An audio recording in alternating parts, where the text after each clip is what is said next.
Good morning, students. Experiment with wheat, flour, and baking soda.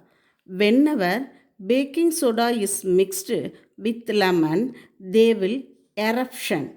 When lemon juice and baking soda is mixed with citric acid reacts with the sodium bicarbonate to produce a buffer called sodium citrates is a weak acid. The following video will show how to do the experiment and the activity. First, take a baking soda, then wheat flour, baking soda, knife, kesari powder, then lemon. Take one lemon. Make a bowl with the wheat flour. See how it is like a small bowl. Okay, children. Then cut the lemon.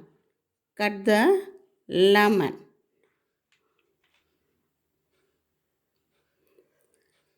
Put the baking soda. Put the baking soda. Then put kesari powder for coloring. Then lemon juice and baking soda is mixed. The citric reacts with the sodium bicarbonate to produce a buffer. It's called sodium citrates is a weak acid. Thank you, children.